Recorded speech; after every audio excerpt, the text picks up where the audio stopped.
All right, welcome. This is our Spotlight on Black Leadership series brought to you by Benjamin Banneker Middle School. I'm Mr. Dawkins, resource counselor at Banneker. And today with me, we have Dr. Paul Miller, CEO, principal, and national speaker. Welcome, Dr. Miller. Thanks for having me. Good morning, everybody. Glad to be here. All right. So, Dr. Miller, do you want to talk a bit about what's your current occupation? Okay, so I am currently, and excuse my appearance, it's February recess, but we're able to dress down a little bit. So this is my everyday flow. But what you see is what you get here. But there is a time and place that more appropriate attire is called for as well. Um, I am the CEO and principal of Green Tech High Charter School. Green Tech High is a school in Albany, New York. We're composed of approximately 97% all Black males. We're all boys school. We have over 90% poverty. And however, we are able to achieve approximately a 95% graduation rate, 100% acceptance to college, and upwards of 15 million a year in scholarship money every year. So this is kind of what we do. We set our boys up for success. We build systems that work. And so that's my current occupation. I also write books. I speak all over the country. I have two books that are out. I just finished my third book. And I actually also have spoken on a lot of different circuits as far as national television, historically Black colleges all over the country. Uh, been around for a little while. And last but not least, I run a consultant company that my main goal is to work with other schools to help them reach their goals and reach their goals specifically around Black and brown youth and make sure that they have systems that work to make sure our kids are successful everywhere. So safe to say you're pretty busy. A little bit busy, a little bit busy. Wow, thank you for that background. So, what made you decide on this particular career?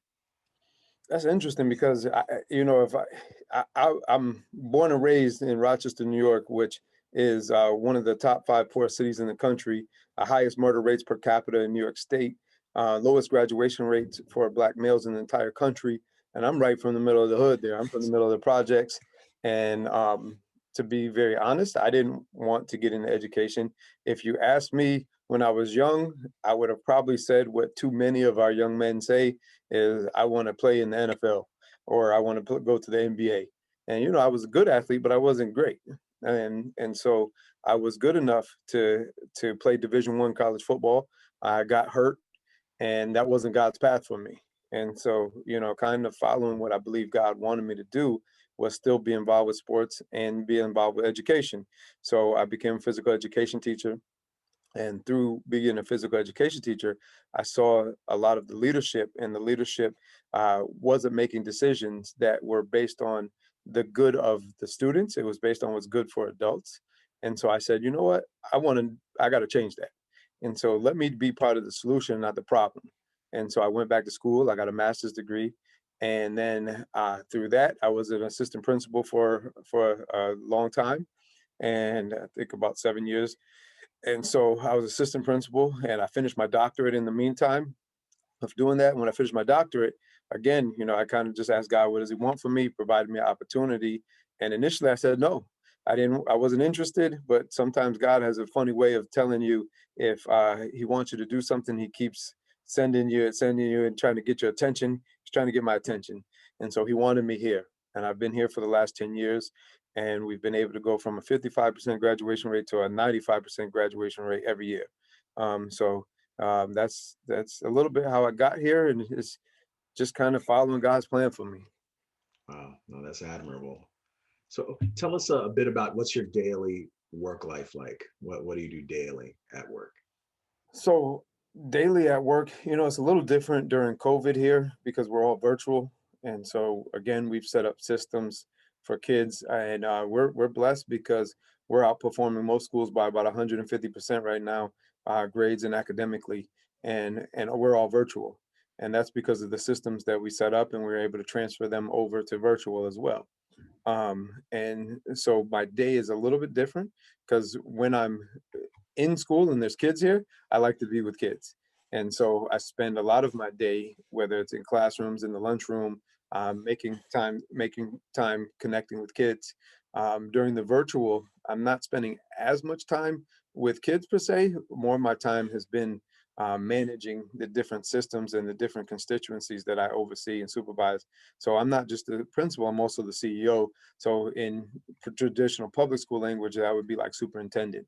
And so I have to manage all of the day-to-day operations of, because we're autonomous and we're our own district, I have to oversee all of the larger functions on top of the functions that a principal would oversee as well. So you would take what a superintendent does in a central office, I have to oversee that. And then I also have to do what the functions of a principal would do on a daily basis, from observations, evaluation, instructional. But I'm also dealing with finances, I'm dealing with human resources, I'm dealing with benefits, I'm dealing with recruitment and enrollment, you name it. And all of those things are compiled into a day's work depending on the day. Wow, you're balancing a lot of things, and your role is just tremendous, man. So, you want to share a bit about your upbringing, the lessons you've learned, like growing up? We are speaking to our Sure. middle schoolers here. They probably can get a lot out of that. All right, so as a middle school kid, I remember going to school, and I think connecting to middle school kids, I remember that it's that time where you have the ability to make some choices, and you start to smell yourself a little bit. You start to figure out who you are and who you want to be, and so you have choices, and we all have this voice in us, right? And so we have this voice that either tells us to do good things or to do bad things. And so no matter how you've been raised, you hear that voice. And I would encourage the middle school students that they all know right from wrong, and they hear those voices, and they have to make a choice on which ones they're going to listen to. And the more you listen to the good, the louder it's going to speak. The more you listen to the bad, the louder it's going to speak. But even if you have the worst circumstances, now what area are you in again, brother? You in Baltimore, you said? We're in Montgomery County, Maryland. Maryland. Okay, so I'm not very familiar with that. But I know where I grew up, I had the opportunity to make a lot of bad choices. And to be very transparent, there was times I did make some bad choices. And luckily, I was able to stop making them before they put me in a predicament I couldn't get out of. And so when I share all of this, um, and connecting with the middle school students who are listening, I really think that you guys got to turn up that voice. I grew up in a single parent household. I grew up in with my mother, who she was in a relationship with my stepfather, who he was addicted to crack cocaine. There was domestic violence. We lost a house. We ended up having to move to the projects. Those times we didn't have money to buy toilet paper, and we had to take bottles back to get toilet paper. Grew up on the welfare system. We lived next to the crack house. So when you live in with a crackhead and next to the crack house, what do you think's happened? He's going to go and use drugs, and he's going to steal our stuff to get drugs. And so all of those pieces. So when there's kids listening, I understand that there's these circumstances out there that you might not be at an age where you can change them, but the things that you can change is preparing yourself to move on, move up, and move out. And so what you can prepare is you and giving you the ability to remove yourself from those circumstances. You can decide to listen to the voice and be exactly like it and be a part of that, or you can decide to do things differently. And so I'm not perfect by any means, but I decided that I wanted to do things differently. I decided that, and I made a choice, and I decided to listen to those voices and turn them up. And so one of the big things is, no matter what I did, and I did some things that, I don't like to necessarily always talk about, that weren't always favorable, um, that I was able to leave behind. However, what I can honestly say to you is that you need to listen to that voice in you, listen to God in you, and you need to be able to leave those things behind to make the better choices for yourself. And no matter what it was, even if I was at times making some of the wrong choices, I always kept school as a priority. And so there's a lot of times our young people of color don't always value education, even though it's something that's been fought for years. And so not valuing education and thinking about it as something that's free, that doesn't matter, that let's blow it off is not important, learning is not important, it doesn't matter, and not making education a priority will often be a downfall that will leave you stuck in your circumstances. So education is one of the greatest equalizers. You all have to go through it. So go through it, get your education, and use that education as a tool to set yourself up for greatness. Now, that doesn't mean that I'm any smarter than anybody who's listening, but it means that I'm willing to do the work, and I was able to discipline myself and listen to the right voices. Wow. Wow, that's excellent. And your background reminds me of some of my former students. It definitely hits home. But it just strengthens who you are as an adult, though. I'm pretty. Absolutely. Do you have any personal inspirations? Um, Personal inspirations. Um, you know, a lot of my inspiration is probably drawn from my grandfather who's no longer living. You know, it's probably one of the few resources that I had growing up that was a positive influence. And so, with that being said, I'm not one who idolizes stars or celebrities or things like that because you know they're people just like us. They go through struggles just like us, and that doesn't mean like growing up, I was a huge Michael Jordan fan, you know, and so I worship the ground that he walked on. But at the end of the day, Michael Jordan wasn't going to make or break me. He wasn't going to provide me with what I needed, you know, and so um, I looked to people who were close to me, and I didn't have a lot. So the few people that I did, I valued that, specifically my grandfather, and you know, it just being a positive role model and being that role model in my life. I would encourage the young people who are listening, if you do have any people who are positive in your life, to really look to them and put your idolizing of people into them. Not that next rapper, not that next sports hero. You know, that's cool and all, but those people come and go, and they actually have other things to worry about, and it's not necessarily you. You know, and so to me, it's more about, you know, that was somebody who I noticed was a family man who worked hard, who wanted the best for me, and tried to provide good examples doing it. Wow. No, thank you for sharing that. And, my condolences. I Thank guess you. lastly, and I won't keep you, I know you're a busy man. um, That's all good. I'm glad to be here. yeah, thank you.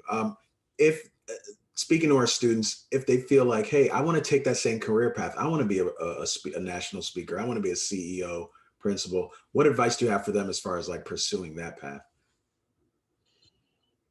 Um, that's a good question. So, if you want to be in education or you want to be on the national speaking level, it's about building your brand. It's about building yourself.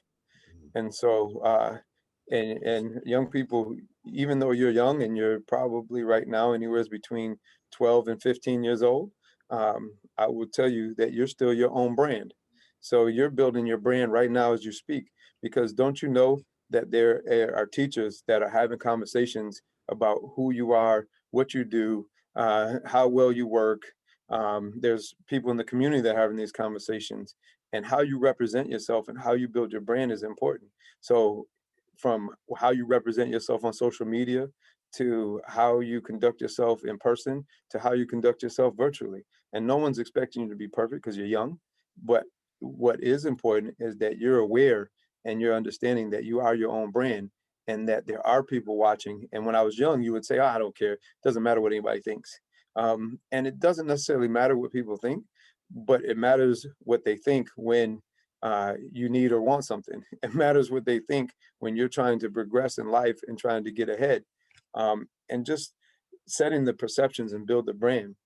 And so for me, that was building education for myself and then helping others. And so I've kind of fell into the speaking because I don't even like speaking.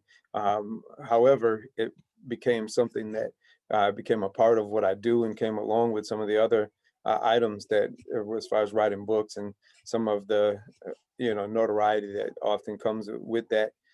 You know, which I would encourage your school to check out. My second book is called "We Need to Do Better: Changing the Mindset of Children Through Community, Family, and Education."